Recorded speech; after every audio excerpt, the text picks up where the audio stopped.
Boa noite, pessoal. Sejam todos bem-vindos em mais esse encontro aqui da Escola Urântia.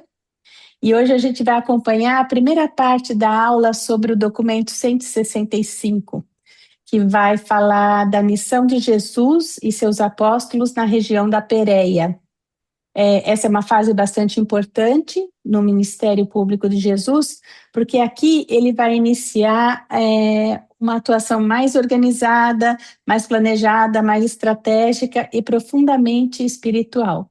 E aí ele vai começar romper, a romper com a antiga religião, né? Ele vai ser mais enfático.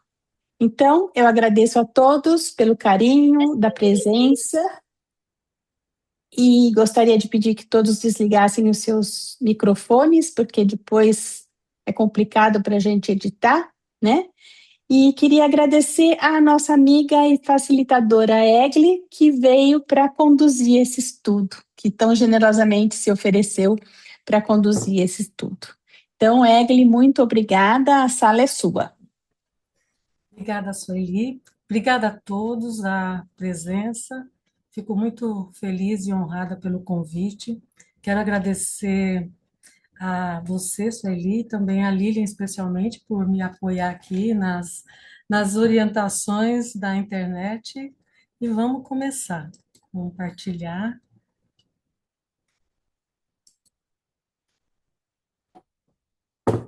E nós vamos, como a Sueli disse, né, é o documento 165, a missão na Pérea tem início. E essa aula, vou diminuir aqui, senão eu não vejo. Aqui, estou me adaptando. Agradeço a paciência de vocês também. Essa aula é a aula 4 do módulo 4 e é o capítulo 7, né? E ela está na Escola de Urântia, o site está aí. E essa apresentação ela é o resultado da minha interpretação e nada substitui a leitura do livro. É muito bom, muito importante a gente estar em contato com o livro.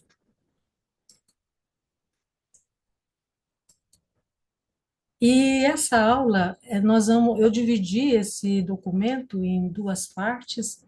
Então, tem a introdução, e hoje nós vamos ver isso, que é e o primeiro tópico, que é no acampamento em Pela, o sermão sobre o bom pastor, e o sermão sábado em Pela. Então, dividi em duas partes, e a semana que vem vai ser a partilha de herança, as conversas com os apóstolos sobre riqueza e a resposta à pergunta de Pedro. Então, esses são os tópicos que tem neste documento. Vou ver se eu consigo tirar aqui, para ficar mais fácil isso. E é interessante que esse documento, ele divide praticamente, assim, um sermão, né? Sobre o Bom Pastor e o Sábado na primeira parte, então tem dois sermões bem interessantes que aprofundam muito sobre o tema da espiritualidade. E na aula que vem a gente vai ver muito sobre a relação com a riqueza, com o dinheiro, então tem a ver com o desenvolvimento aqui mais na matéria da gente. Então vamos começar, né?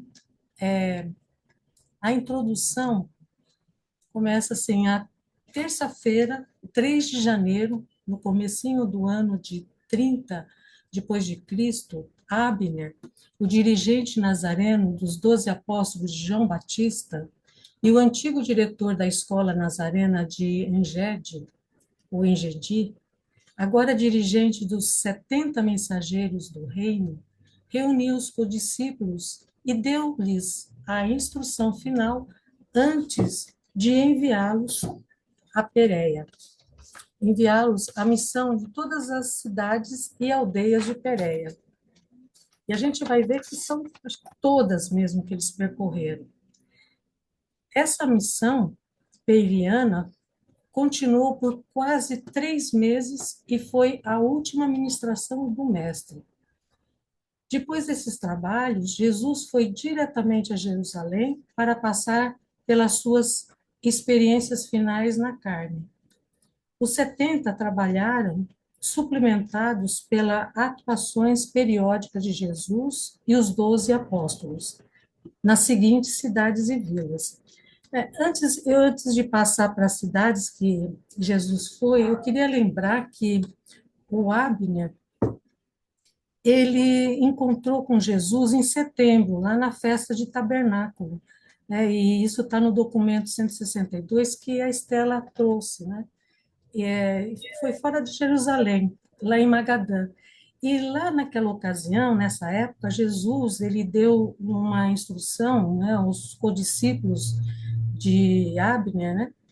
E, e eles e essa influência de Jesus conquistou de todo o coração esses discípulos de Abner, né? Então, a partir daí eles começaram aí foi aí que eles se encontraram, né, em Pérea para começar essa missão, né? E lembrando que 30 de março 30 de março, ele chega em Betânia, ali pertinho de Jerusalém, né, encontro de Lázaro, e 7 de abril é quando tem a crucificação. Então, esse documento praticamente é o final, realmente, da missão de Jesus aqui na Terra.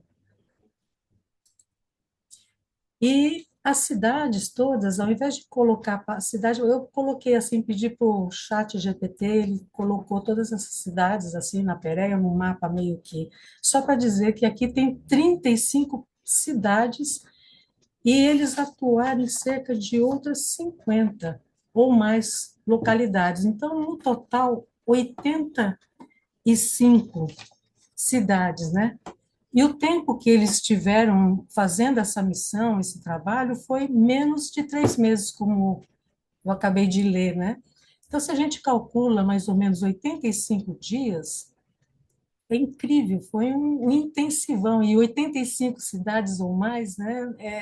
É uma cidade ou um povoado a cada dia. Então, realmente é um trabalho bastante intensivo que Jesus, junto com os apóstolos, e também com os condiscípulos do Abner fizeram, né?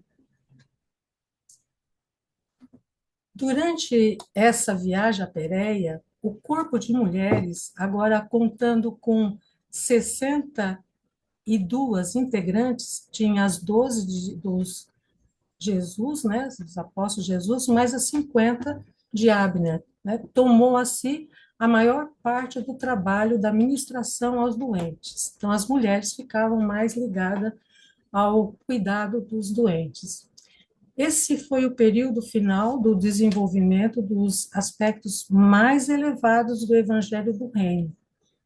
E, em conformidade com isso, nenhum milagre foi realizado, diferentemente de em outros momentos, inclusive na festa lá em Jerusalém, na festa da dedicação que ele fez intencionalmente aquele milagre de Josias. Nessa etapa em Pérea já não houve essa intenção nenhuma, né? Nenhuma outra parte da Palestina foi trabalhada tão completamente pelos apóstolos e discípulos de Jesus, e em nenhuma outra região as classes mais altas de cidadãos aceitaram tão amplamente o ensinamento do mestre. Nessa época, na Pérea, pertencia igualmente a gentios e a judeus. E esses últimos haviam sido deslocados dessas regiões durante a época de Judas Macabeus. Eu assim fui dar uma olhada, né, sobre Judas, né, por curiosidade, Judas Macabeus, e ele era um filho de um sacerdote, mas ele foi um líder militar religioso judeu que comandou uma grande revolta contra o domínio do Império Grego-Sírio, dos Seleucidas, né? E o objetivo principal era defender a religião judaica, né? Que ela estava sendo reprimida pelos governantes estrangeiros. E esse governante Seleucida, que Judas Macabeus ele teve ali guerreando, né? Ele proibia as práticas religiosas judaicas, né? Impunha costumes gregos. Ele queria transformar também o Templo de Jerusalém num templo pagão, né? E durante esse conflito da revolta dos Macabeus, houve muitas guerras e deslocamentos populacionais, né? Algumas regiões ao leste do Rio Jordão, né? Porque está aqui, ó, na Pérea, essa região aqui está a leste, elas ficaram muito misturadas com judeus e gentios. Aqui, me parece, pelo que deu a entender, era a região onde estava mais mesclado das pessoas, né? Porque muitos judeus eles foram expulsos ou migraram dessas áreas naquele período, né? E assim Jesus ele aparece cerca de 200 anos depois dessa luta, dessa briga, né, que houve nessa época, essa guerra, a revolta dos Macabeus. E nessa época, quando Jesus volta, a população era mista, né? Existiam muitas tensões culturais e religiosas, né? E as tensões entre judeus e gentios tinha raízes históricas bastante antigas, né? Os deslocamentos populacionais criaram regiões culturalmente misturadas, e essas regiões eram mais abertas às mensagens universal de Jesus, por isso que facilitou bastante a introdução de Jesus aí nessa época. Então, durante esse período, Jesus dividiu seu tempo entre o acampamento de Pela e as viagens com os 12, para ajudar aos 70 nas várias cidades onde ensinavam e pregavam. Jesus não ia em todas, mas ele estava sempre muito presente em muitas delas, né? Sob as instruções de Abner, os 70 batizaram todos os crentes, embora Jesus não lhes houvesse entregue uma missão como essa, né? Ele não impunha que precisasse fazer essa tarefa de batismo, né? Mas esse ritual era de João Batista e Abner manteve, e Jesus também não contraria, não impunha sua forma, né? Estava tudo bem. Em meados de janeiro, né? Lembrando que foi em 3 de janeiro que ele começou a entrar aí no acampamento de Pelas, olha só que incrível. Mais de 1.200 pessoas estiveram reunidas em Pela. Olha a quantidade de pessoas que já ele conseguiu em 15 dias reunir. Enquanto esteve morando no acampamento, Jesus ensinava essa multidão ao menos uma vez por dia. Em geral, ele falava às 9 da manhã, se não fosse impedido pela chuva. Pedro e os outros apóstolos ensinavam sempre à tarde. Jesus reservava as noites para as habituais sessões de perguntas e respostas com os 12 e os outros discípulos mais adiantados. Os grupos da noite eram compostos de 50 pessoas em média. Então é incrível que a gente percebe, né, que Jesus, aí isso daí já é um outro tópico, né, que é no acampamento de Pela, e é interessante a gente perceber que ele tem um método, né, e sempre onde ele está, dependendo da situação, ele vai criando uma metodologia, um jeito de fazer as coisas, né? Então, assim, Jesus pela manhã às 9 horas, ou se não, às vezes era Pedro, revezava também com Pedro, Pedro e os outros apóstolos era à tarde, e depois Jesus estava à noite respondendo as perguntas e respostas, né? Então, é bem interessante perceber o método dele. Então, por volta de meados de março, já ele retornando, né, quando ele começa, ele está dando aí um adianto agora, né, para a gente perceber o quanto que é incrível como Jesus, com seu magnetismo, né, quando ele começa a sua viagem a Jerusalém, já para ir para os seus últimos momentos, né,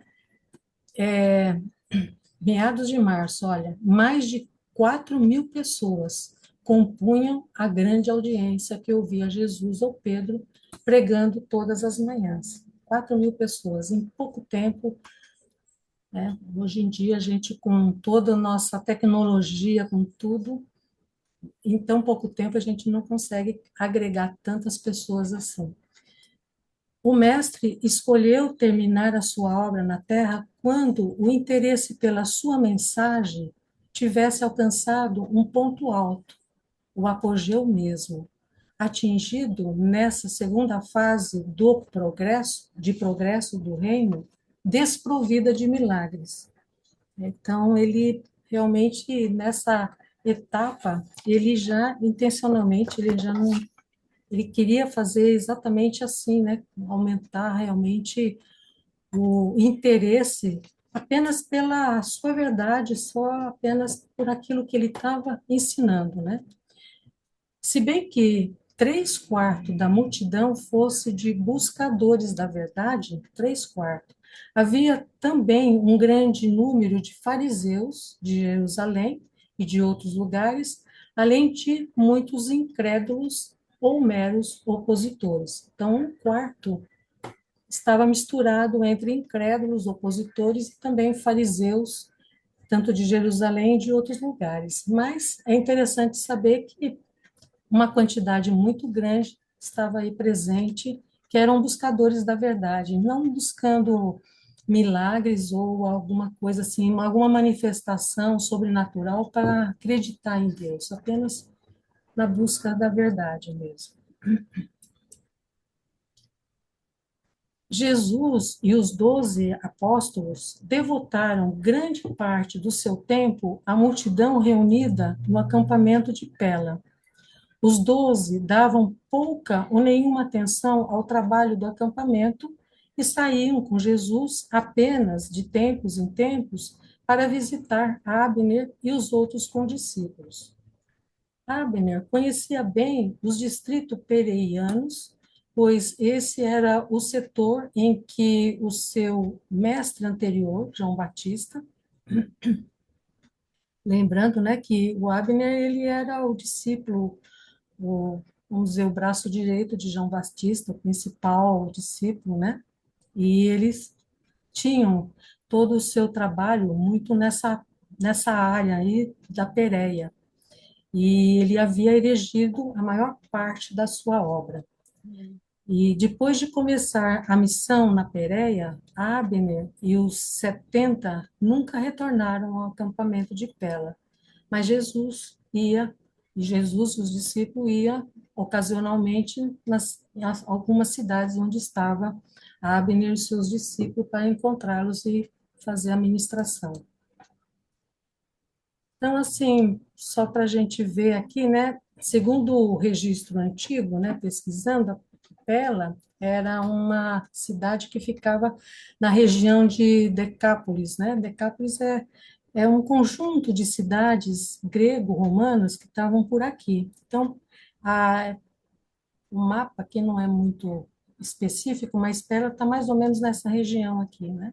Então, e a Pérea está toda aqui. Aqui está Jerusalém, Betânia, né? Depois ele vem para cá, no retorno, Jesus, né? E para seus momentos finais. Emaús, Samaria, aqui está Galiléia, onde está então Nazaré, Canaã, Tiberias, Magdá, Cafarnaum, toda essa região. E é uma curiosidade que atualmente essa região de Decápolis é o território da Jordânia atual, né? E aí esse lugar também, quando houve a destruição de Jerusalém, né, ele foi considerado um lugar de refúgio dos cristãos judeus. Eles se refugiaram aí em Pela. É um lugar bem, bem interessante. Então, agora nós vamos passar para o primeiro sermão. Nessa aula nós temos dois sermões. Esse é o primeiro, é muito lindo, e o outro também é muito especial. Eu vou ler, entrando em algumas intervenções, mas no final eu gostaria que, se vocês pudessem, né, dar a opinião, como vocês percebem, né, a parábola e como que repercutiu esse sermão do bom pastor, como entendeu, enfim. Então, um grupo de mais de 300 habitantes de Jerusalém, de fariseus e outros, seguiu Jesus até o norte de Pela, quando ele tratou de sair da jurisdição dos governantes judeus, ao final da festa da dedicação, né? Lembrando que na aula passada, o Mantovani, aliás, na retrasada, né? O Mantovani disse ali, comentou, né, sobre a intenção, né, que Jesus teve de fazer um milagre a Josias, justamente para chamar a atenção dos fariseus que estavam ali, que tinha alguns ali entre tantos que podiam até se converter ao reino, né?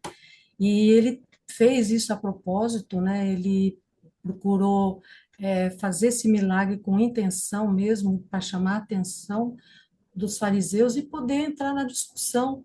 Mas, afinal, os fariseus, eles tiveram medo de chamar Jesus, acabaram chamando só o Josias para depor e tudo, e afinal, foram atrás de Jesus, né? Acabaram que os fariseus foram também nessa área, eles estavam acompanhando desde Jerusalém. Então, olha, 300 habitantes de Jerusalém, fariseus, tinha vários fariseus e outros, né? Seguiram Jesus até Pela.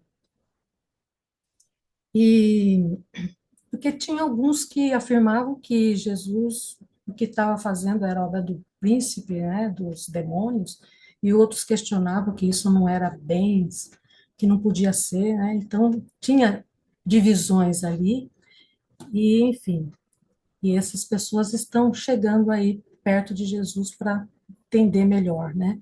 E foi na presença desses instrutores, de líderes judeus e dos apóstolos, dos 12 apóstolos, que Jesus fez o sermão sobre o bom pastor.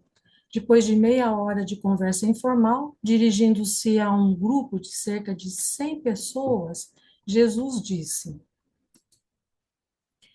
Tenho muito para falar-vos nessa noite, e visto que muitos de vós sois meus discípulos, e outros meus inimigos mordazes, irei apresentar o meu ensinamento por meio de uma parábola, de modo que cada um possa tirar para si próprio aquilo que for mais bem recebido pelo seu coração.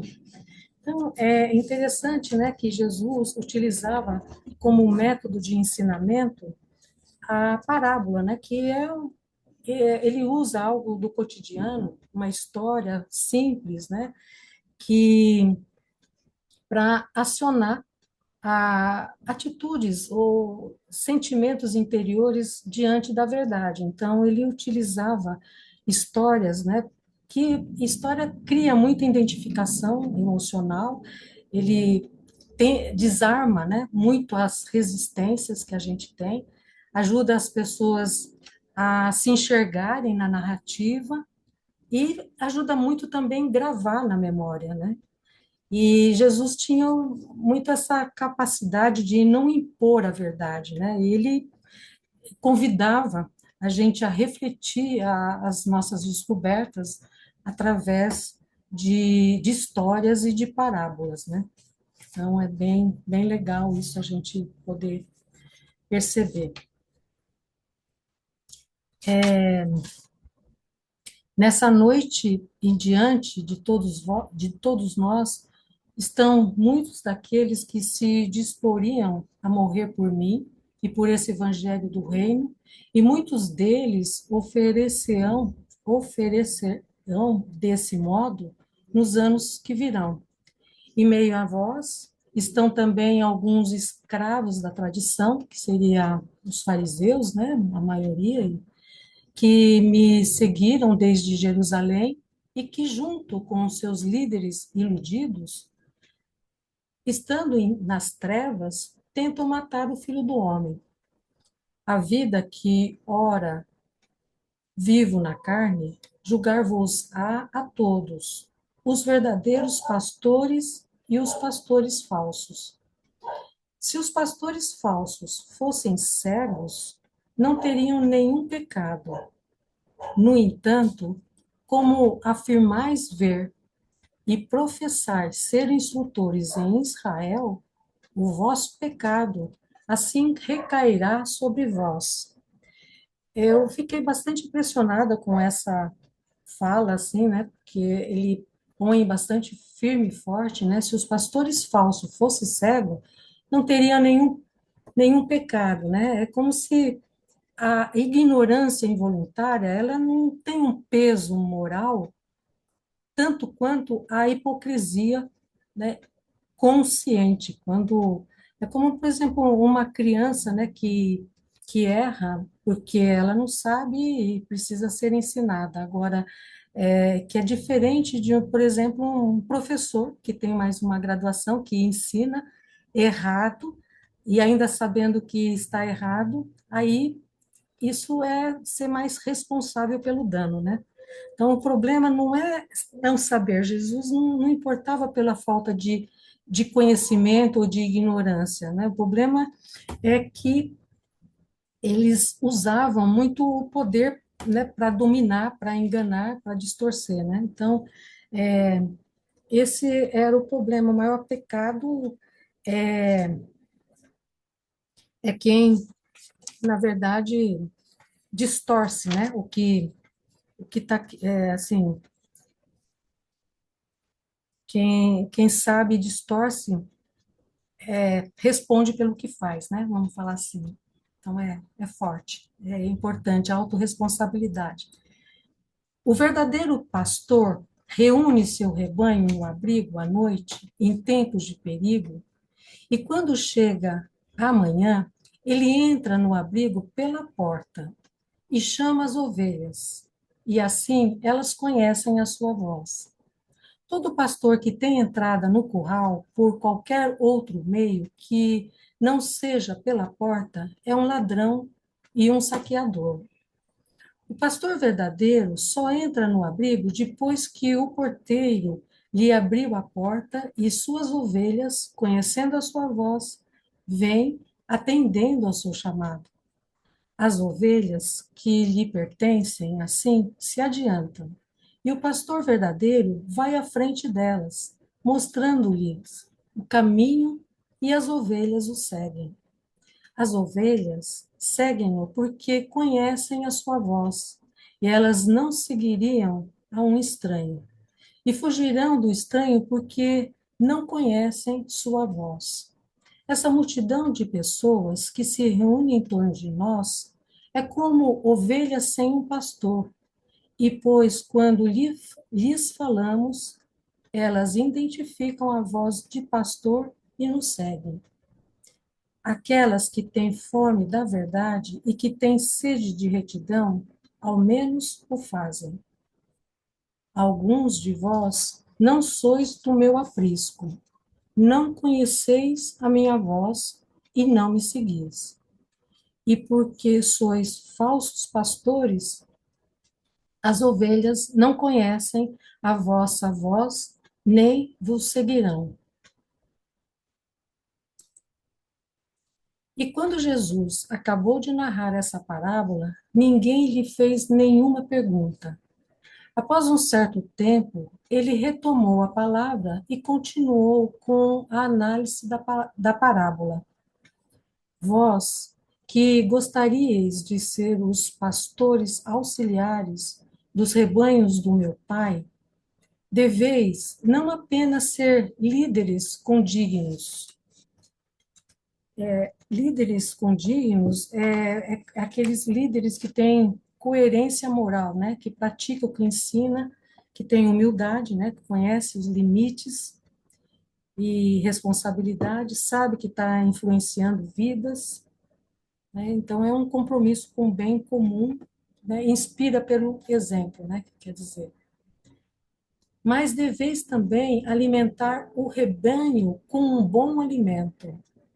Só sereis pastores verdadeiros se conduzirdes o vosso rebanho a pastos verdejantes e à beira de águas tranquilas.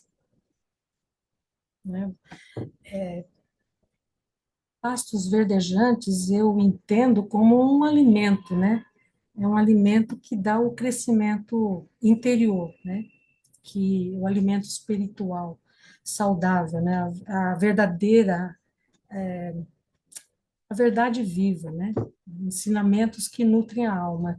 E a beira de águas tranquilas, né? Representa, assim, estar à frente das águas tranquilas representa uma paz interior, né? Confiança, um ambiente sem medo. Então, ele propõe que para ser pastores verdadeiros tem que ter esses ingredientes também, né? Que não basta apenas liderar, ensinar e ocupar uma posição de liderança. É também necessário aprender a nutrir, a proteger, a orientar, criar condições para um crescimento saudável, né, do seu rebanho. Então, um líder verdadeiro não explora seu rebanho, ele fortalece.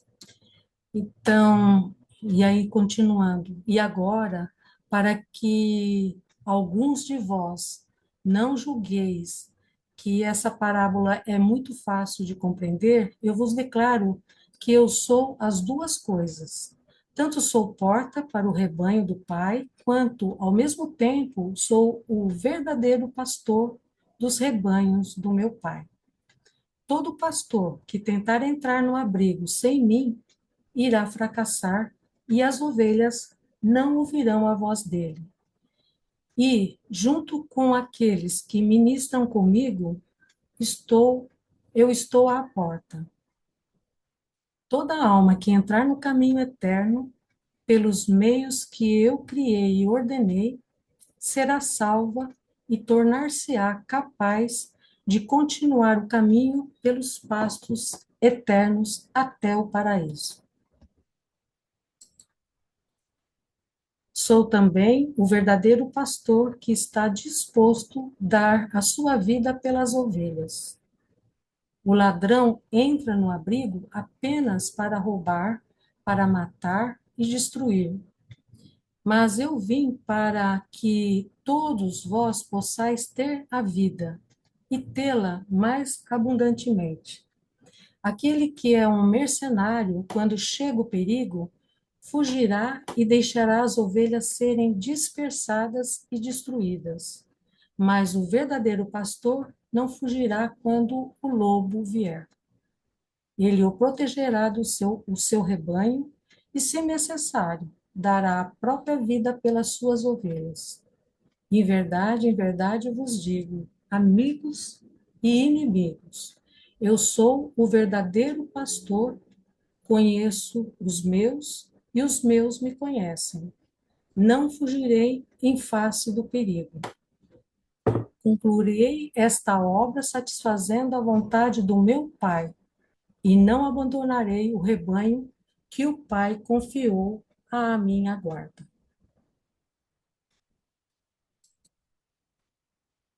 Todavia, possuo muitas outras ovelhas que não são deste aprisco. E essas palavras são verdadeiras não apenas para este mundo. Essas outras ovelhas também conhecem e ouvem a minha voz. Assim, prometi ao Pai que todas seriam trazidas ao mesmo aprisco, que é a fraternidade dos filhos de Deus. E então todos vós conhecereis a voz do único pastor, o verdadeiro pastor, e todos reconhecereis a paternidade de Deus. E assim sabereis por que o Pai me ama e por que colocou todos os seus rebanhos desse domínio nas minhas mãos, para que eu os guarde. É porque o Pai sabe que não vacilarei na salvaguarda do aprisco, que não abandonarei as minhas ovelhas e, se for necessário, não hesitarei em colocar a minha própria vida a serviço dos seus múltiplos rebanhos. Mas, lembrai-vos, se der a minha vida, eu a terei de volta. Nenhum homem ou qualquer outra criatura pode tirar a minha vida. Eu tenho o direito e o poder de dar a minha vida e tenho o mesmo poder e direito de tê-la de novo. Vós não podeis compreender isso, mas eu recebi essa autoridade do meu Pai antes mesmo de que esse mundo existisse. Quando, desculpa, quando aqui eu não consigo ver aqui, os seus apóstolos ficaram, quando Jesus terminou, seus apóstolos ficaram confusos, seus discípulos atônitos, enquanto os fariseus de Jerusalém e arredores partiram na noite dizendo: ele é louco ou está possuído por um demônio. Mas mesmo alguns dos instrutores de Jerusalém disseram: ele fala como quem tem autoridade. E, além disso, quem viu alguma vez um possuído pelo demônio abrir os olhos de um homem que nasceu cego e fazer todas as coisas maravilhosas que esse homem tem feito? No dia seguinte, metade desses instrutores judeus professava a sua crença em Jesus, e a outra metade, consternada, retornou aos seus lares em Jerusalém. Então, aqui termina o sermão do bom pastor, e aí eu gostaria de vocês poderem assim, compartilhassem as suas impressões, aquilo que vocês interpretaram, entenderam sobre assim, a simbolismo, né, de cada palavra, ou o que quiser compartilhar, né? Significa porta, porteiro, o chamado, o caminho. Tem muito simbolismo aí, né? E que simboliza a voz do pastor. E fico à vontade. Elder, Eu gostaria de destacar aquela parte que Jesus diz que ele próprio criou os meios para a nossa salvação, né? E isso faz a gente pensar que não somente pela nossa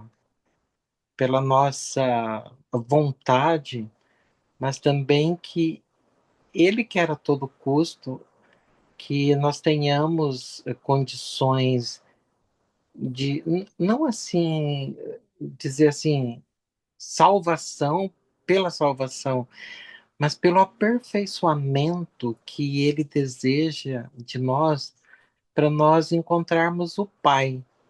Porque ele fala: eu sou o caminho, a verdade, a vida, e ninguém vai ao Pai senão por mim, senão pelos meios que eu criei para esse encontro. Eu fico imaginando assim esses lugares de aperfeiçoamento que ele nos proporcionou, né, e que foram criados até antes mesmo de muitos mundos físicos, né, que seriam os mundos arquitetônicos, essas belezas de céus, né, digamos assim, que poderemos passar ou vamos passar para atingir até a, aquela condição de ver a luz própria de Deus, né? Então, ele, com certeza, ele pensou em todos os caminhos até dele sendo a porta, mas até a porta realmente do paraíso, da morada da Trindade. Achei essa, queria destacar esse ponto, achei interessante. Obrigado. Muito legal, Átila. Obrigada pelo seu compartilhar. Mais alguém gostaria de compartilhar suas impressões? Eu gosto dessa parte dessa parábola do bom pastor, quando ele fala assim que as minhas ovelhas me conhecem, elas reconhecem a minha voz e então elas me seguem. Porque as ovelhas nada mais são do que aqueles crentes, né? Os discípulos, os seguidores de Jesus, né? E também ele abre a porta do aprisco, né? Que no caso é a porta, para mim, é a porta da vida eterna. Ele dá essa chave para nós da vida eterna. E nós seguimos, né? Ele abre a porta e nós seguimos em direção a ele e vamos encontrá-lo. Então eu acho muito lindo, sabe? Porque ali ele fala realmente que algumas pessoas, não sei por quê, né? Elas não reconhecem a voz de Jesus. Ali, não sei se alguém tem, porque naturalmente todos deveriam reconhecer a voz de Jesus, que nada mais é do que a voz do nosso Mestre, que nos ensina o amor, a fraternidade, né? Que nos ensina que somos filhos de Deus, que Ele veio nos ensinar isso. Não sei porque algumas pessoas não querem seguir, mas é o livre-arbítrio, né? E que ele diz: as minhas ovelhas me conhecem. Então, dá uma impressão que há uma certa predestinação nisso, sabe? Mas, né, não sei como interpretar, porque a gente gostaria que todos reconhecessem Jesus. É isso. Muito bom, muito bom. Obrigada, Lília. E Sueli. eu vou falar sobre isso também que a Lilian falou um pouquinho, mas é, talvez interpretando acho que a gente consegue interpretar também de uma outra forma, né? Jesus ensina que as ovelhas seguem o pastor porque reconhecem a sua voz. E para mim isso está falando de discernimento espiritual. Então, não é uma obediência cega, é um reconhecimento interior, na minha opinião, né? Passa a ideia de que existe uma afinidade entre o ser humano e o divino, né? E a alma do ser humano reconhece aquilo que vem do Pai. Então, para mim, se eu penso no livro de Urântia, para mim, eu posso estar falando também do ajustador de pensamento, que é aquela voz que existe dentro de mim, que é a presença de Deus dentro da minha mente, né? E essa presença vai permitir que eu reconheça a verdade, que eu sinta a orientação divina, que eu consiga discernir entre o bem e o mal. Então, fazendo um paralelo, não estou dizendo que o que a Lilian falou está errado, eu concordo também, mas eu acho que a gente também pode entender que a voz do pastor não é uma voz externa, é uma voz que ecoa dentro de você e que pode ser a voz do ajustador do pensamento também. Muito bom, Sueli. Realmente também eu pensei sobre isso também, uma outra forma de interpretar, né? Também é muito interessante.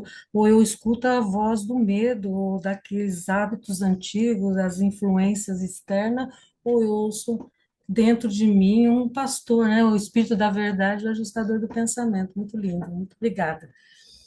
Aélio?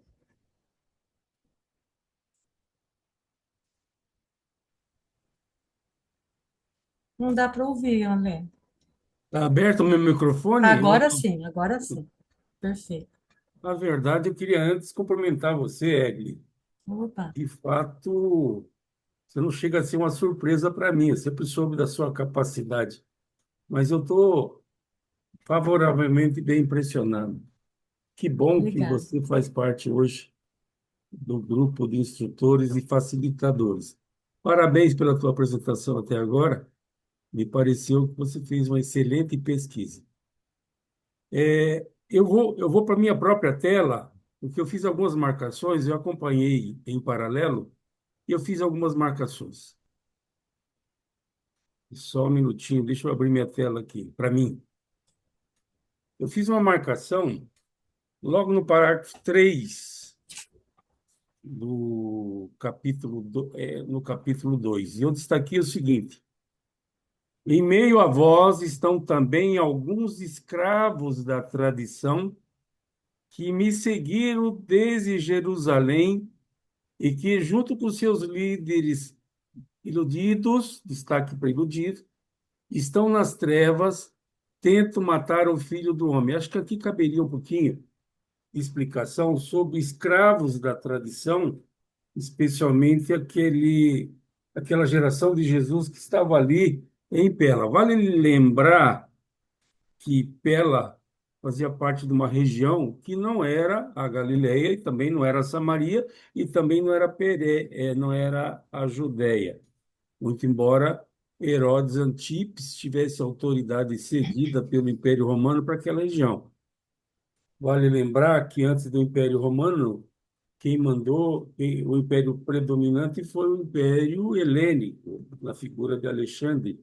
E como ele morreu muito jovem, seus generais ficaram com o espólio político e geográfico. E essa região, então, Seleuco era um dos generais de Alexandre, tomou conta dessa região. E essa região foi, então, ocupada muito por gentios, que são não judeus de origem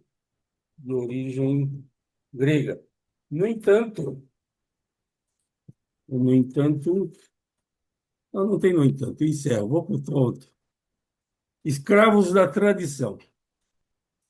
Esse, esse entendimento de escravos da tradição pode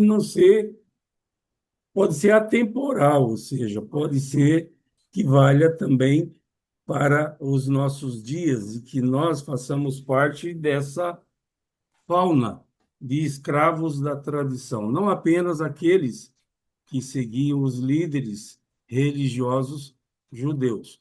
Então, fica aqui uma provocação.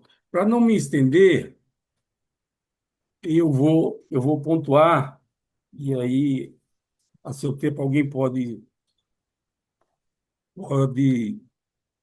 melhorar essas perguntas. As ovelhas seguem-no porque conhece a sua voz. Elas não seguiriam a um estranho. Aí gera a seguinte curiosidade: Jesus não estava na Galileia, não estava em Samaria e não estava na Judéia, estava nessa região da Pérea. Em tese, mesmo os judeus que viviam nessa região não faziam parte do aprisco, não tinham Jesus como uma pessoa íntima e eram, portanto, na minha avaliação, estranhos. E como estranhos, por que seguiriam Jesus? Bom, eu vou seguir ainda nesse parágrafo. Eu estou lendo o parágrafo. Eu fiz tanta marcação aqui. Estou seguindo o parágrafo 4. Então, na frase número 8, que é a penúltima desse parágrafo, diz assim: alguns de vós não sois do meu aprisco. Eu não acho que fosse alguns, eu acho que era a grande maioria. Especialmente os números foram citados pela Egli, passavam de 1.000. Eu não acredito que 1.000 faziam parte do aprisco. Não conheceis a minha voz e não me seguis. Apenas alguns poucos que não eram do aprisco, tipo os fariseus e aqueles que perseguiam Jesus. E vale dizer que nós estamos aqui em janeiro do ano 30, que foi o ano da morte de Jesus. Jesus morreu em abril. Ou seja, era realmente o fim da atividade missionária de Jesus. E é fim literal, porque depois disso ele foi para Jerusalém e lá ele foi aprisionado e morto. Consegui, já no último, na última frase.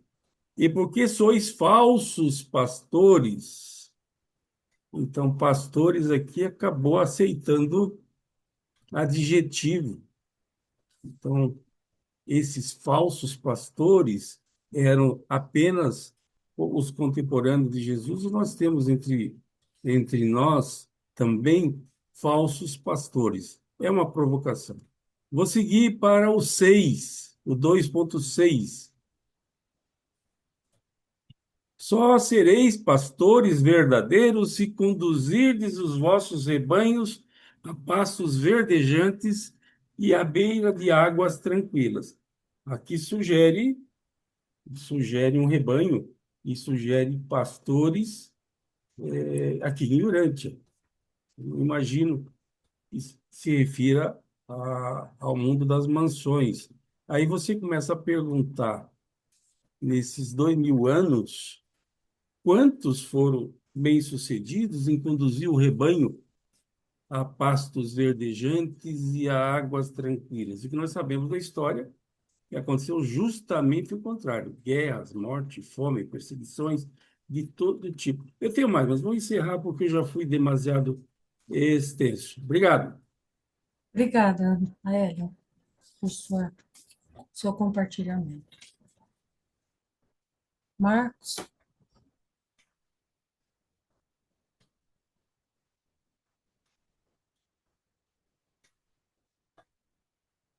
abre o microfone que não estamos ouvindo, Marcos. Eu? É, Ah, você achei está que você com... ia falar alguma coisa com a Não, Ellie. você... Não, não. É você, não é? Levanta, você está com a mão É, sim, levantada? sim, Sim. sim, sim. Tá. Então, ali no 2 que você colocou sobre o falso pastor e o verdadeiro, você Sim. pode fazer essa diferenciação para mim? O É que falso, assim, o sim. que eu entendi é que o verdadeiro pastor, ele faz com que a ovelha ela siga numa direção espiritual. E o falso pastor, ele segue numa direção mais material. O que você acha? É isso mesmo? Eu acho que o falso pastor, ele está conduzindo através de uma aparência, né? Não é um real e verdadeiro. Então, assim, o falso pastor, eu entendi como os fariseus que muitas vezes eles mostravam o poder, né, da espiritualidade, mais para dominar, para constranger, do que para realmente nutrir a alma, né? Então, cheio de dogmatismo e tudo. Então, uma forma falsa de trazer a verdade espiritual e o amor, a misericórdia, né? Então, assim, eu acho que o falso pastor, ele tenta conduzir, mas de uma forma que não chega realmente a nutrir o ser humano de amor e de verdade, né? Eu entendi assim. Não sei Então, o falso se... pastor, ele tenta, mas falha. É isso. Isso, E o eu acho verdadeiro, assim. ele faz, simplesmente, ele nem tenta, ele simplesmente Ele é, né? Ele é obedece. real, ele é verdadeiro, né? E o falso pastor, ele faz tentando aparentar, né? O que ele não é, muitas vezes, né? Mostrar, às vezes as ações dele, ele pode falar muito, tem muito isso, a gente até vê pessoas que são incoerentes, falam muito bonito, mas na sua vida privada não está em coerência com aquilo que está pregando, né? Atualmente a gente às vezes vê muito isso até. Então, isso é uma falsidade, ele não está sendo real, não está sendo autêntico, eu entendo assim, né? Então, acho que. E na época de Jesus era algo parecido, então eles estavam assim muito querendo ensinar a Deus, o reino de Deus, mas de uma forma extremamente egoísta e dominadora, e através de realmente conseguir, através né, É não dos dígitos, né? uma coisa muito arraigada, é isso que você está falando? Como Uma arraigadas. tradição, assim, É uma tradição mesmo que a gente tem, né, de ficar ensinando de uma forma dogmática, não viva, né, não através da verdade, através da reflexão, através da transformação real e verdadeira, né? Então, o pastor ele tem que estar conduzindo, ensinando de uma forma que possa realmente ter coerência com aquilo que ele está ensinando, né? Então, ele tem que ter, pelo menos, fazer o que ele está ensinando, né? Isso às vezes não acontece. Ele está na hipocrisia, na falsidade. E aí isso é o falso pastor. Não sei se eu Eu não, consegui me desculpa, conseguir explicar. Se tiver alguém que possa explicar entendi. melhor, desculpa, eu não Não, levantei a entendi, mão. sim. Eu Entendi, não, eu sim. não levantei a Obrigado. mão, só queria falar um negócio só, Marcos. E como se trata de parábola, na minha humilde opinião, ela é eternizada. Os falsos pastores eles estão por aí até hoje. Só isso. é Ah, é isso isso mesmo. aí. É isso mesmo. Bom, Angele, querida, Deixa eu ligar aqui o som. É o parágrafo que me chamou muita atenção. Eu até percebi agora que ele abre aspas e depois fecha aspas. Então, importante, né? Então, aqui mostra o poder que Deus dá a Jesus e ele sabe que pode vir o que for, ele tem condições de sobrevivência, não é? Então, eu vou dar uma lidinha aqui, que é muito importante esse parágrafo. E assim sabereis, porque o Pai me ama e porque colocou todos os seus rebanhos desse domínio nas minhas mãos, para que eu os guarde. É porque o Pai sabe, não vai. Vamos pôr o óculos, vai. Vamos lá. Então, aqui. Eu vou começar de novo. E assim sabereis porque o Pai me ama e porque colocou todos os seus rebanhos desse domínio nas minhas mãos, para que eu os guarde. É porque o Pai sabe que não vacilarei na salvaguarda do aprisco, que não abandonarei as minhas ovelhas, e se for necessário, não hesitarei em colocar a minha própria vida a serviço dos seus múltiplos rebanhos. Agora eu achei muito importante esse pedaço. Mas lembrai-vos, se der a minha vida, eu a terei de volta. Nenhum homem ou qualquer outra criatura pode tirar minha vida. Eu tenho o direito e o poder de dar a minha vida e tenho o mesmo poder e direito de tê-la de novo. Vós não podeis compreender isso, mas eu recebi essa autoridade do meu Pai antes mesmo de que este mundo existisse. Então, aqui eu acho que mostra que ele sabia que podia vir o que fosse, né? Que nada o abalaria. E ele sabia que ele ressuscitaria, né? Que ele conseguiria enfrentar qualquer problema. Eu achei esse trecho, esse parágrafo muito importante. Eu gostaria eu, que você falasse um pouco a respeito. eu fico imaginando, Angele, assim, os ouvintes, o impacto que esse trechinho deve ter gerado nos ouvintes, né? Porque ele dá todo o poder e autoridade para ele, e ele manifesta e ele demonstra isso, né? Então, e muitos não entenderam, porque ele está falando realmente da ressuscitação, que ele tem o poder de Sim, dar a vida e ao mesmo tempo de recuperar a sua própria vida, né? Então sim. aí ele está trazendo essa informação e com toda a autoridade que ali as pessoas, muitos não conseguiram, ficaram extremamente atordoados, né? Sem entender direito tudo que ele falou. Então, Só vão entender depois que ele ressuscitar, não Depois que é? ele ressuscita, e aí que vão perceber Vão realmente o ligar, poder né? que ele tem. É isso mesmo. Bom, obrigada, viu, pela sua Nada, querido. participação Parabéns, viu? também. Estou adorando as Ah, suas ah, colocações. obrigada. Sâmia? Oi, boa noite. Eu gostei muito do que achei legal aqui o que a Sueli colocou no chat, queria comentar. Ela botou assim: se a voz do pastor está disponível, por que que é tão difícil discerni-la? Porque outras vozes dominam: medo, ego, pressões sociais, ansiedade. E aí eu fiquei pensando assim, né? É interessante como a maioria de nós, a gente não entende como que funciona a mente do ponto de vista de um instrumento, né? Por que é tão difícil discernir? Por quê? Por que que tem esse medo? Por que que tem esse ego? Por que que tem essas pressões sociais? Por que que tem essa ansiedade? E assim, eu não vi no livro de Urântia, que é uma parte que eu gosto muito de revisitar, essa parte que fala da mente, que eu acho fundamental para quem quer, né? Ah, eu quero ouvir meu ajustador, eu quero viver melhor, eu quero ser conduzida pelo bom pastor.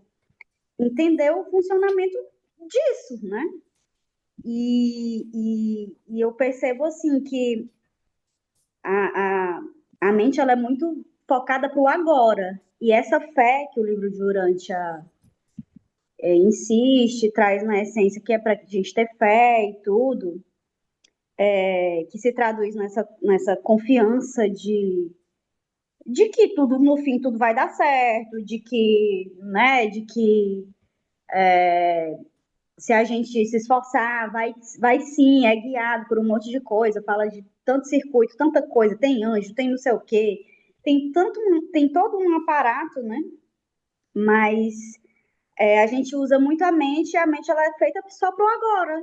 E tem esse exercício da fé, que é por isso que a gente não é conduzido por esse bom pastor, porque a mente só é focada no agora, e se não tiver essa fé, digamos assim, né? Não, não fica perdido, né? Fica aí nos falsos pastores, que às vezes não é nem um pastor de verdade, é um pastor interno, É, tá ali só fuxicando, falando um monte de bobagem, e a pessoa vai e muda totalmente de frequência e fica perdida.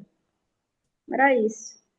muito bom, Sâmia. Realmente a gente tem os nossos pastores internos, que são os medos, a insegurança, todos eles também são pastores, né? Interno e externo, isso é muito bem. Adivaldo?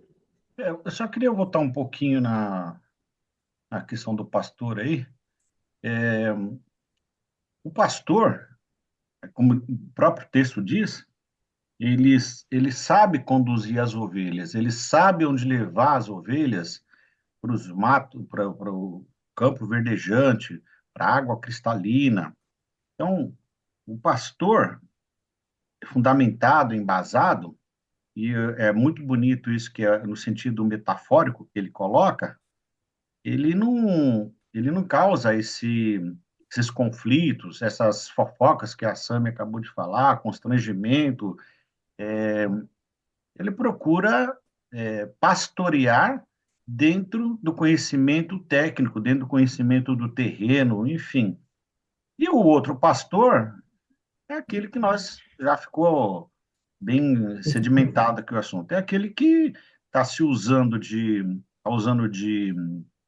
falácias ou de outras situações para poder se ganhar alguma coisa em cima disso, né? Então, o verdadeiro pastor às vezes não é identificável tão facilmente, porque ele tem o poder da de uma argumentação e que está mexendo com muitas pessoas humildes que acabam acreditando nele. Tem, e fora os outros pastores que estão aí pelo mundo, né, com outras religiões, com outras denominações, dizendo que se você não é Se você não é isso, você vai morrer. E vai pela força, vai pela dominação, essas teocracias aí que a gente está falando. Não é fácil identificar um pastor, penso eu. Porque tem muitos aí que, aquela que ela falou, veste um manto, uma carapuça e sai falando bonito, consegue levar muitas pessoas a acreditarem e, no final, muitas pessoas até se matarem. É só isso. Obrigado, gente. E parabéns pela apresentação, Egli. Obrigada, Divaldo. Henrique?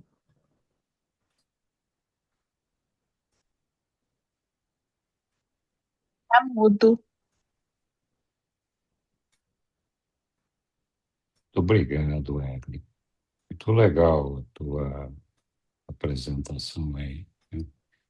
Esse tema é um tema apaixonante, né? Dá para a gente ficar discutindo aqui, levantando possibilidades e entendimentos, ideias, interpretações, a maioria delas todas corretas, a noite toda, né? Para isso que serve uma palavra, para a gente ter diferentes interpretações mesmo, né?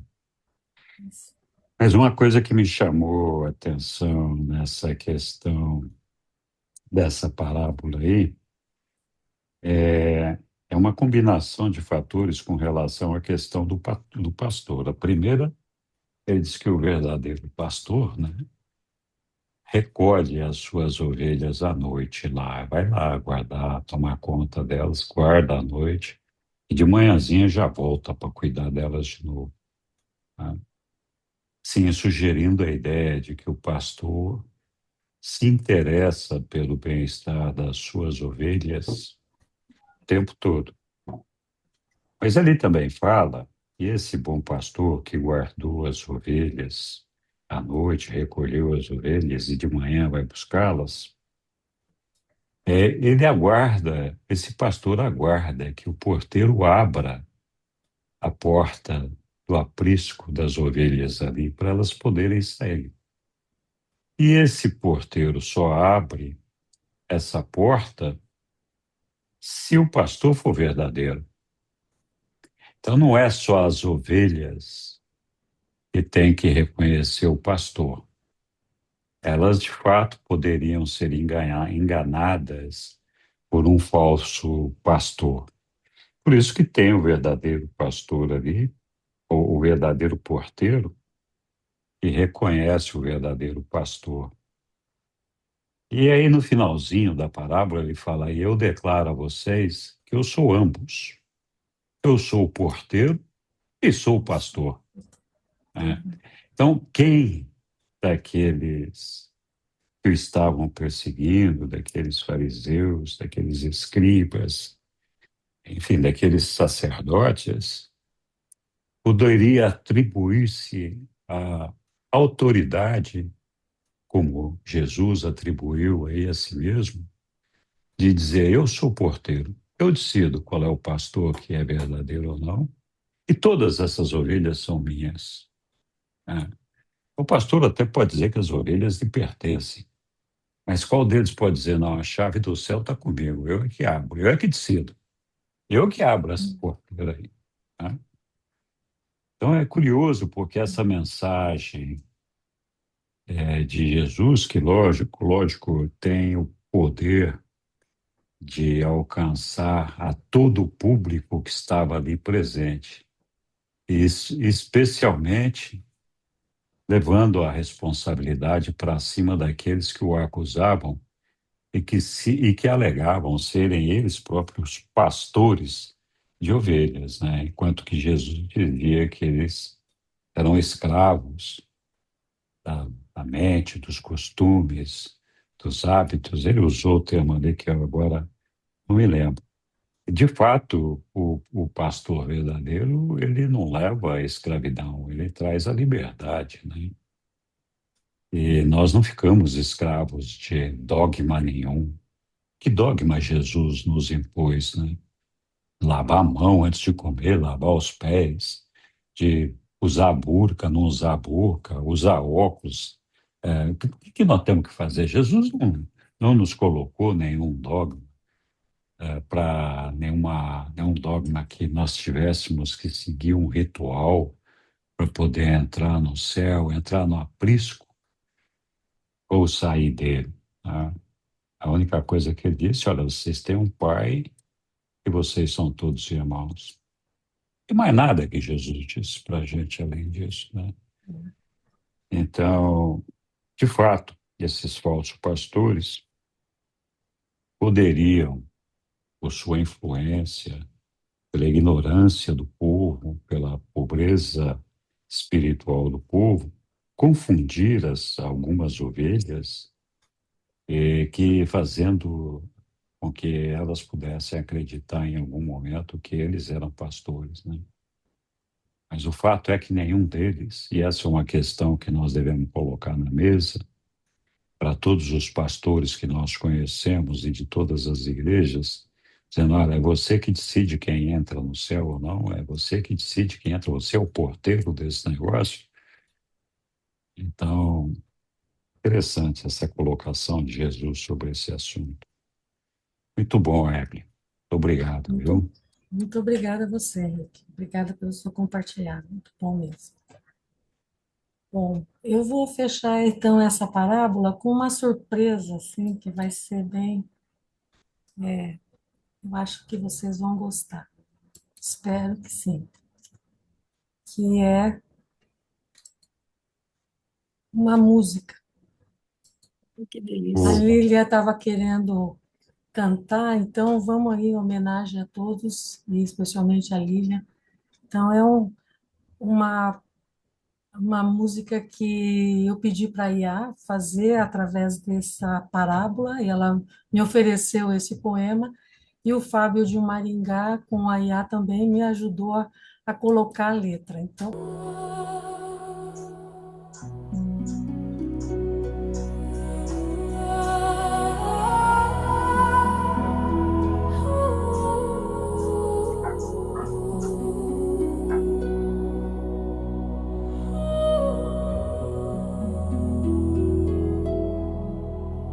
no silêncio da alma eu posso escutar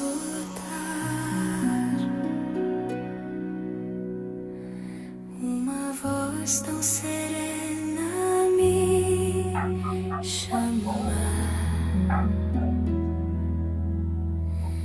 Entre tantas vozes do mundo a falar, é o pastor que vem me guiar. Bom pastor, eu conheço a tua voz. Tu me chamas pelo nome.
Jesus.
Então, vamos lá. Agora a gente vai passar para a última parte, né, Nossa, que que é show.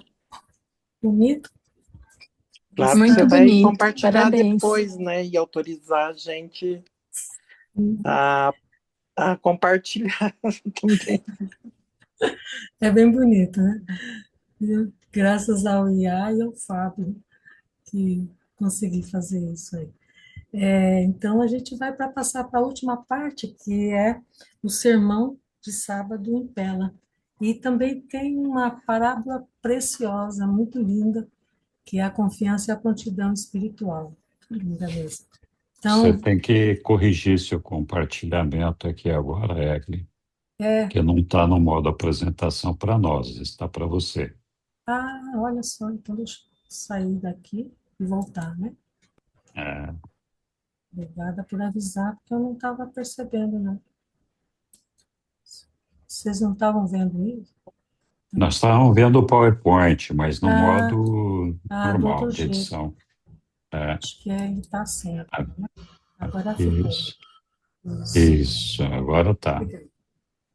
Então, vamos lá. Então, ao final de janeiro, as multidões de sábado à tarde chegavam a quase 3.000 pessoas. Olha só, já final de janeiro, chegou em janeiro, no comecinho, já no final, 3.000 pessoas.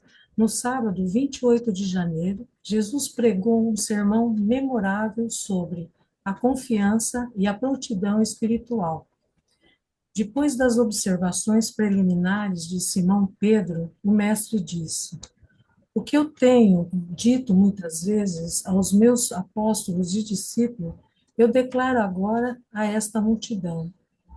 Cuidado com o levedo dos fariseus, feito na hipocrisia, nascido do preconceito e nutrido na serventia à tradição.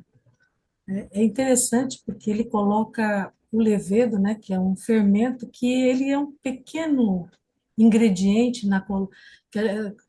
quando a gente vai fazer um bolo, é o menor ingrediente que a gente coloca, mas a gente colocando na massa, ela vai espalhando por toda a massa e ela vai transformando essa massa, né? Então, o levedo é um símbolo de influência que começa pequeno e vai acabando dominando, né, toda a mente e o comportamento da pessoa. E Jesus coloca alertando, né, cuidado com o levedo dos fariseus, né, que esse tipo de influência e atitude religiosa que parece boa, né, por fora, mas que tende a contaminar a vida interior. Né, e assim como o fermento, né, a levedura também se espalha pela massa certos dogmas, atitudes espirituais negativas que pode espalhar pela mente e o coração, né? Feito na hipocrisia, né? Uma religião de aparência, mas sem transformação interior, né? Não, não basta apenas parecer bom, né? Tem que ser, né? E nascido do preconceito, né? Então, muitos líderes religiosos na época e até hoje, né, atualmente, acreditavam que só o seu grupo é o correto e os outros eram inferiores, eram os pecadores, né? Isso gera muito exclusão, orgulho espiritual, julgamento, né? E Jesus ensinava o contrário, né? Todos são filhos de Deus e estão em crescimento espiritual. E, e no outro, nutrido na serventia, né? Ele que segue as tradições, nutrido na serventia à tradição, né? Então, serve, fica submetido às tradições, os costumes religiosos, e muitas vezes sem até a compreensão, sem o entendimento, sem o amor, sem a misericórdia. E coloca as tradições humanas acima da verdade espiritual. Então, ele alerta de uma forma muito simbólica, muito interessante e atraente. E aí, continuando, embora muitos dos fariseus sejam honestos de coração, e alguns deles aqui permaneçam como discípulos meus, em breve todos vós ireis compreender meu ensinamento, pois nada do que está encoberto agora deixará de ser revelado. O que agora está escondido para vós deverá ser conhecido quando o Filho do Homem houver completado a sua missão na terra e na carne. Muito em breve, as coisas que os nossos inimigos planejam agora, em segredo e na obscuridade, serão trazidas à luz e proclamadas de cima dos telhados. Meus amigos, todavia vos digo, não temais àqueles que buscam destruir o Filho do Homem. Não temais àqueles que, embora possam ser capazes de destruir o vosso corpo, nenhum poder tem sobre vós além desse. Eu vos aconselho que não temais ninguém, nem o céu e nem na terra, mas que vos rejubileis com o conhecimento dele, que tem o poder de libertar-vos de toda a injustiça e de apresentar sem culpa a todos vós diante do tribunal de um universo. Como se vendem 5 pardais por 2, não se vendem 5 pardais por 2 sétimos? E ainda, quando esses pássaros adejam à procura do seu sustento, nenhum deles existe sem o reconhecimento do Pai, a fonte de toda a vida. Para os guardiões seráficos, os próprios cabelos da vossa cabeça estão contados. E se tudo isso é verdade, por que deveis viver com medo de tantas pequenezas que surgem na vossa vida diária? Eu vos digo, não temais. Sois de um valor muito maior do que uma grande quantidade de pardais. Vós que tivestes coragem diante dos homens para confessar a fé no meu evangelho, eu vos reconhecerei e em breve diante dos anjos do céu, mas aquele que negar conscientemente a verdade dos meus ensinamentos diante dos homens será negado pelo seu guardião do destino até mesmo perante os anjos do céu. Não importa o que disserdes sobre o Filho do Homem, isso vos será perdoado. Mas aquele que presume blasfemar contra Deus, dificilmente encontrará o perdão. Quando os homens chegam ao ponto extremo de atribuir deliberadamente os feitos de Deus às forças do mal, esses rebeldes conscientes dificilmente buscarão o perdão para os seus pecados. E quando os vossos inimigos vos levarem diante dos governantes das sinagogas e outras altas autoridades, não preocupeis com o que devereis dizer, nem vos inquieteis quanto à maneira pela qual deveríeis responder às perguntas deles. pois o Espírito que reside dentro de vós certamente vos ensinará, no exato momento, sobre o que deveríeis dizer em honra ao Evangelho do Reino. Por quanto tempo vós detereis no vale da indecisão?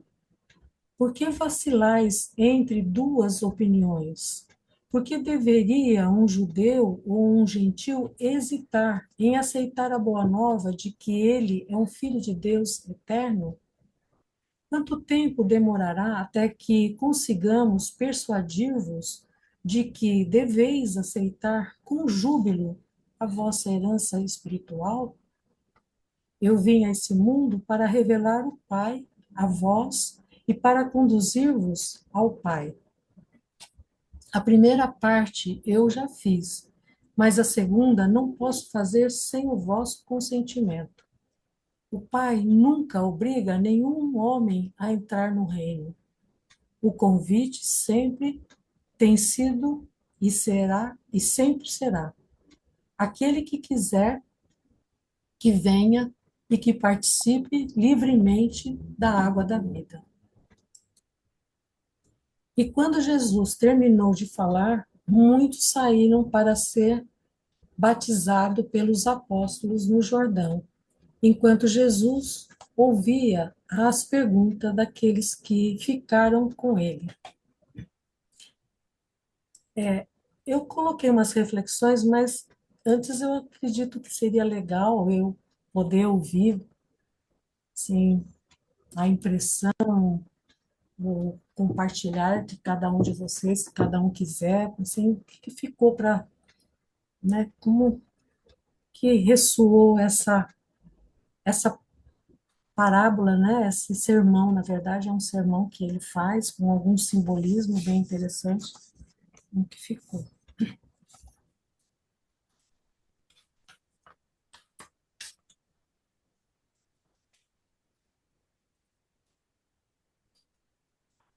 Sâmia? Ai, gente, para mim ficou a mesma sensação, vou falar de sensação, tá? Sim, é isso mesmo. Ficou a mesma sensação daquela frase que a Lília chamou a atenção, que eu falei, poderia falar isso todo final de reunião, porque fala lá que Jesus, ele, ele finaliza lá dizendo, não importa quanto tempo dure, e vai acontecer e tal. Então me veio tipo isso. E ainda dou uma pitada a mais, assim, que eu fico assim, uma obs, né?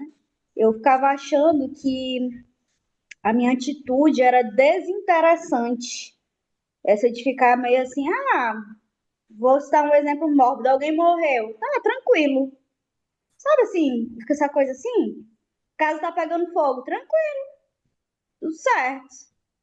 E aí ficava, eu sou muito indiferente, será que eu sou muito fria, eu sou doente? Não, não é, porque é essa coisa, essa sensação, entendeu? Tô falando de sensação, é isso aí que me deu. Muito bom. Obrigada, Sâmia.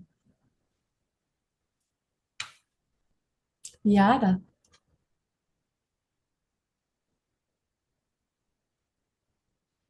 Boa noite, pessoal. Egli, boa noite. Boa Estou muito noite. feliz de finalmente participar de uma aula sua. Como diz o Neemias, acho que é o Neemias ou o Henrique, né? Ou outra pessoa que reconheceu o quanto é bom você estar instruindo, participando do grupo de instrutores do livro de Urântia. Também agradeço muito a sua qualidade de voz. E percebo que isso me dá um sentimento de que esse cuidado nos assemelha a tudo que Jesus trouxe. Não é simplesmente um tom educado, mas é onde que esse tom, essa voz que é reconhecida por nós pode nos encontrar e nos tocar. E é isso que eu acredito que Jesus espera, que nós possamos realmente deixá-lo sentir que ele nos conhece assim como nós o conhecemos. E isso se dá pela voz, por essa voz interna que é límpida, que é genuína e que constrói o discernimento que precisa acontecer com o conhecimento do reino para a gente poder ter uma vida mais abrangente, como deve ser, né? E para mim, na hora que você trouxe a canção, eu sou da música. Para mim, a minha evolução, ela passa pela arte. E quando vem a música, ao som da harpa, né? Toda essa sutileza da música mais elevada, né? Me conecta com uma vibração que eu estou sentindo muita felicidade de levar daqui hoje. E ela deixa uma mensagem que me toca, que é assim: filhos do Pai, irmãos na luz, guiados pela voz de Jesus. Então, isso é algo que, quando nos toca, é um lugar de união cósmica. Ela, É isso, é. Então, senti muita harmonia nesse compartilhamento aqui da mensagem deixada pelo bom pastor, né? E é isso que eu sinto que tem valor nos estudos aqui com o grupo de Urântia e com o conhecimento de Urântia. É a gente ser capaz de abstrair essa essência que é genuína. Boa noite, Obrigada. pessoal. Obrigada, Yara, pelo seu compartilhar. Lília,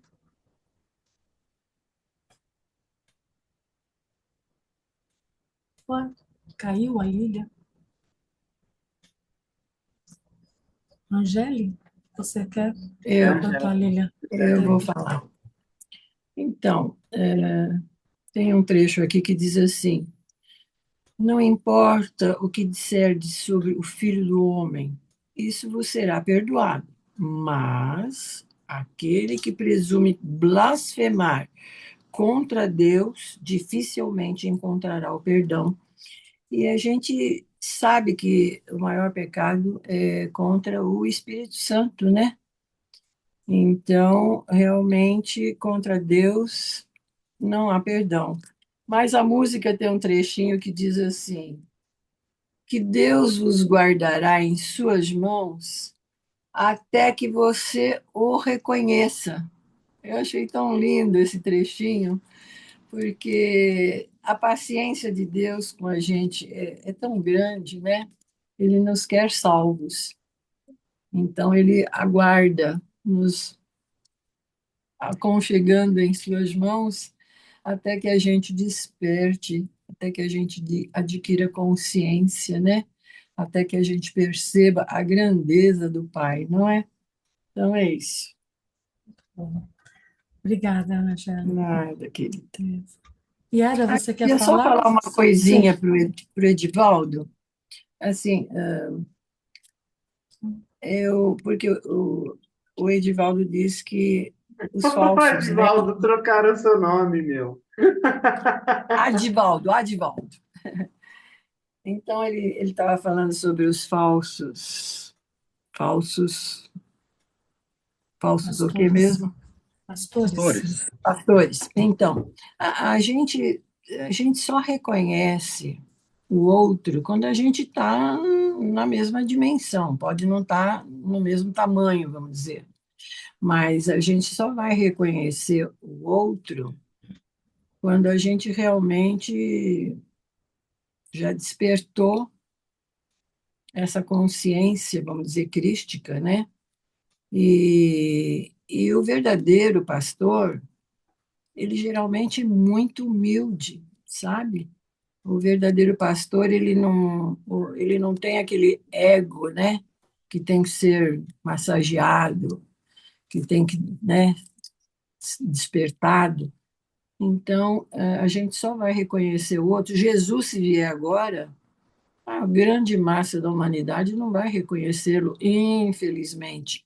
Mas aqueles que já estão num certo patamar de evolução vão realmente ficar assim, analisando ao máximo para ver se ele realmente voltou, não é? Porque todos nós sonhamos com a volta de Jesus, assim como os outros que infelizmente estão em guerra, acreditam no Deus deles e que uma hora vai voltar. Eu conversando com uma delas, ela disse assim, sabe, eles falam que a humanidade tem que chegar no máximo do caos para que o Deus deles, que não é o Jesus, volte. Mas é na maldade, entendeu?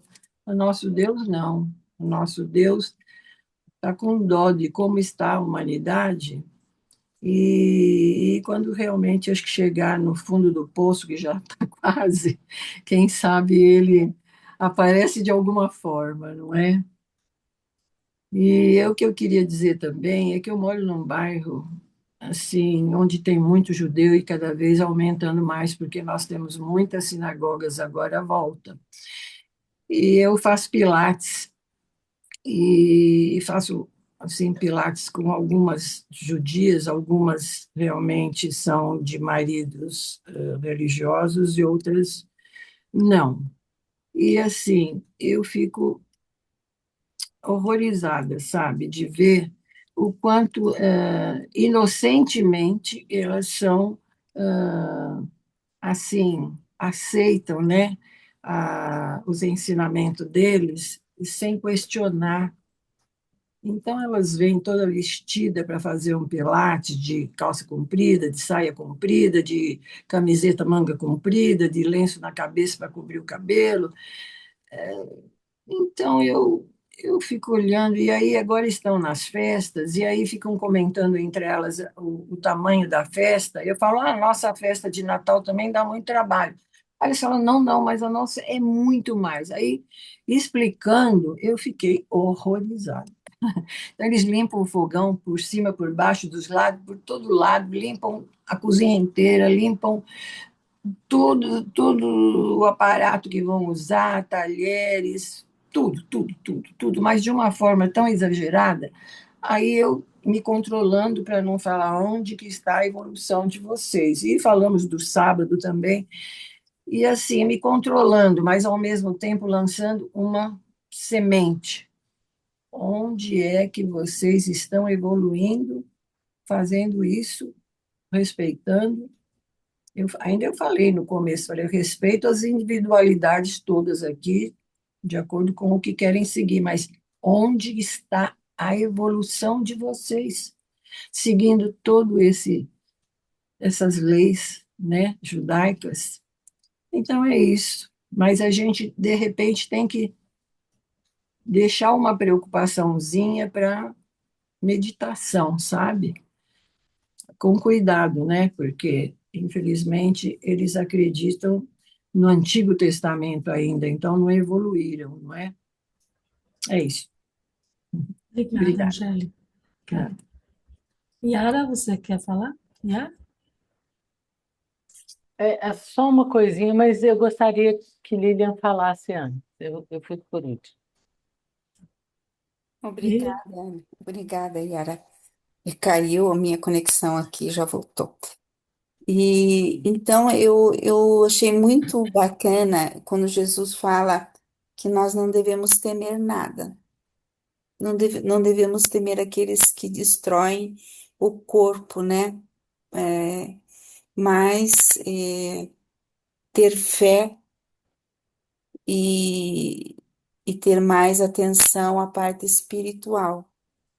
Então, que não deveriam, eles não deveriam ter medo de quem se queriam destruir o Filho de Deus. Então, a gente viu a confiança que Deus tinha em tudo aquilo que estava sendo realizado na vida dele, né? Essa mesma confiança também nós devemos ter, porque eu percebo que muitas pessoas, você tem assim, vídeos que querem todo momento colocar o fim do mundo e medo, e vai destruir, vai fazer, vai acontecer. Então a gente tem que ter essa confiança. É, o tema que Jesus colocou ali foi confiança, né? E para que a gente Prontidão não tenha medo. espiritual. Isso, prontidão espiritual na vida eterna, porque aqui é passageiro mesmo, né? Isso mesmo. Então, nós vamos enfrentar as nossas dificuldades com fé de que tudo vai passar e nós vamos nos encontrar finalmente com Jesus. É isso. Muito bom. E tem o Salmo também, né? Muitos cairão de um lado, outros do outro lado, mas eu sairei ileso, né? No É, meio dessa confusão toda. Obrigada, Lilian. Yara? Gente, agora eu vou sair um pouquinho do livro. Só para dizer que essa parte aqui que nós vimos no texto hoje me chamou a atenção, assim, da possibilidade que cada ser humano que conheceu Jesus e que nós aqui também estamos tendo, que é a qualidade da metáfora, do que é trazido, né? Permite que cada um possa tirar para si próprio aquilo que for mais bem recebido pelo seu coração. Então, só queria compartilhar com vocês assim que isso, para mim, se estende a todos os seres. E, e nessa oportunidade, eu valorizo e valido o aprendizado na experiência também. Ontem à noite, a gatinha lá de casa, que é do meu filho, estava chamando muito, miando muito. Eu já estava dormindo, acordei com o miado dela e senti o chamado. Vai lá, dá um pouquinho de conforto, que ela está querendo um carinho, vai ficar a noite toda lá e a gente já vai dormir, né? E eu fui, conversei com ela, e assim que eu cheguei, a gente tem uma boa energia, uma troca, mas o que eu quero dizer é que pela primeira vez eu senti algo que é espiritual para mim. Ela se deitou assim, botou a cabecinha sobre o meu braço enquanto eu falava com ela, enquanto eu tocava ela, e o olhar dela ficou encontrando o meu olhar. E o meu olhar sustentando essa conexão. Então, isso é genuíno. Quando a gente tem uma experiência na vida, seja com todos os seres, né? Porque isso também é cósmico, e a gente sentir essa genuinidade, é como a gente sentir que a gente conhece aquele textinho, a partir do texto que diz: conheço os meus e os meus me conhecem. É nesse lugar da luz, da genuinidade, do coração. É isso que eu queria contar. Muito bom. Obrigada. Obrigada, Yara. Obrigada. Lilian, você quer comentar alguma coisa? Está com a mãozinha levantada, é isso? esqueci de baixar a mão. Obrigada. Esqueceu. Então tá, então a gente vai fechar com algumas reflexões. Ah, Sâmia, Ser breve. Eu vou sair daqui hoje com um babado muito forte aí que tu trouxe, viu? Esse negócio aí do Bom Pastor. A Sueli cutucou também, botou lá no chat. Eu vou sair daqui hoje, sinceramente, desde aquele momento eu tô pensando assim, meu amigo, eu quero eliminar todos esses pastores uós que estão aqui nessa minha cabeça aqui, que eu tô ainda me ligando. Só para deixar registrado. muito bom, fiquei feliz.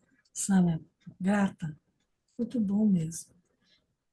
Eu vou terminar aqui, nós estamos já no finalzinho, acabando, e, e já só apenas algumas reflexões. Aliás, fiquei entusiasmada com esse sermão e eu coloquei algumas reflexões sobre esse sermão, né? Então, assim, o perigo da religião sem sinceridade, que Jesus começa com um alerta que é cuidado com o levedo dos fariseus. A religião pode ser corrompida por três por três coisas, né? A hipocrisia, que é a aparência de espiritualidade sem verdade interior, o preconceito, que é sentimentos de superioridade religiosa, e tradição cega, né? Que é seguir os costumes sem compreender o espírito da verdade. Dois, a verdade sempre acaba sendo revelada, né? Então, Jesus diz que nada que está encoberto deixará de ser revelado. Então, ele ensina que a verdade espiritual ele pode ficar oculta por um tempo, mas inevitavelmente será conhecida. Não depende de aprovação humana para triunfar. Três, o medo não deve dominar a vida espiritual. Isso é maravilhoso, né? Isso é muito importante. Jesus afirma algo muito deliberador. Não temais aqueles que podem destruir o corpo.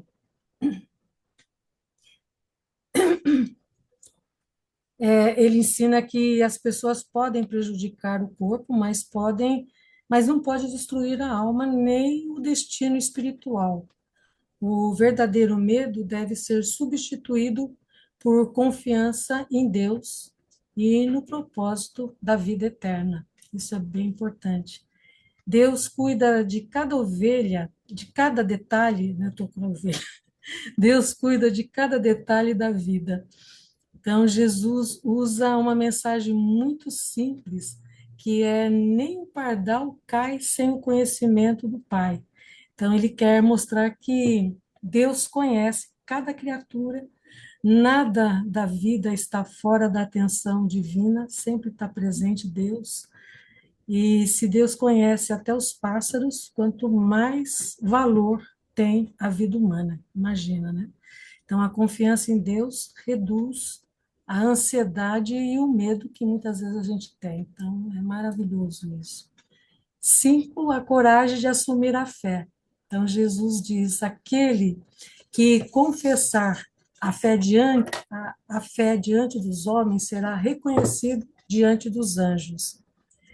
Então, isso significa que a fé precisa ser vivida publicamente na vida diária. Não se trata apenas de acreditar interiormente, mas de viver os valores espirituais, agir com verdade e amor. A fé verdadeira transforma o comportamento. 6, o perigo de fechar o coração para a verdade. Jesus fala sobre o que muitas vezes foi chamado de blasfêmia contra o Espírito. Isso ocorre quando uma pessoa reconhece uma verdade espiritual, mas deliberadamente decide rejeitá-la ou atribui o bem ao mal, né? O erro espiritual é rejeitar conscientemente a luz da verdade. 7, o espírito interior guia o ser humano. Então, Jesus tranquiliza dizendo que quando enfrentarem perseguições, o espírito que reside dentro de vós vos ensinará o que dizer. Né? Então, é a presença divina interior do ajustador do pensamento é que orienta a consciência humana, né? Então, a verdadeira sabedoria nasce da conexão interior com Deus, com o ajustador do pensamento. E, por fim, 8, a decisão espiritual é pessoal e livre, né? Jesus termina o sermão com uma pergunta profunda: por quanto tempo vós detereis no vale da indecisão? Então, ele explica algo muito fundamental. Deus não força ninguém a entrar no reino espiritual. Cada pessoa precisa decidir livremente. A mensagem final é: aquele que quiser, que venha. A espiritualidade é uma escolha consciente e voluntária. E, por fim, a mensagem central do sermão é: esse sermão ensina 4 pilares da vida espiritual: a sinceridade interior, que é evitar a hipocrisia religiosa; a confiança em Deus, que é substituir o medo pela fé; a coragem espiritual, viver a verdade sem medo; a decisão pessoal é aceitar livremente a filiação divina. Então, o resumo do sermão de Pela é que Jesus ensina que a verdadeira vida espiritual exige sinceridade, confiança em Deus e coragem para escolher conscientemente viver como um filho de Deus. Nossa, que E é lindo, isso. maravilha.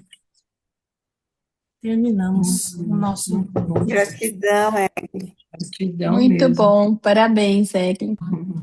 viu, Egli? Muito, Depois, muito se bom. você puder, você pode compartilhar no grupo da escola a música? Faço sim, vou Ah, eu compartilhar. vou Nos gostar outros também. também, nos outros também. Eu gostei Tá, muito. Eu queria também refletir sobre cada um. É. tá ótimo, faço sim. Obrigada. Obrigada a vocês também. Obrigada. Gratidão, Egli. Gratidão a vocês, a presença de cada um de vocês. Muito obrigada, querida. Foi muito bom. Muito. Você é muito Bom, querida. pessoal, a Maravilha. gente chegou ao fim desse encontro maravilhoso e eu gostaria de agradecer a nossa amiga Egli, que preparou uma aula com tanto carinho, tanta inspiração, tanta dedicação, que foi muito linda, tocou todo mundo. E também agradeço a cada um de vocês que estiveram aqui pela presença e pela participação. E desejo que essa mensagem, né, que a Eri passou, né, continue ecoando nos nossos corações ao longo de toda essa semana. Semana que vem ela vem para fazer a segunda parte, com certeza vai ser tão linda quanto essa. E muito obrigada a todos. Boa noite, fique com Deus. Não vai ter. Boa Não vai noite, ter obrigado, sorteio. Egli. Obrigada, boa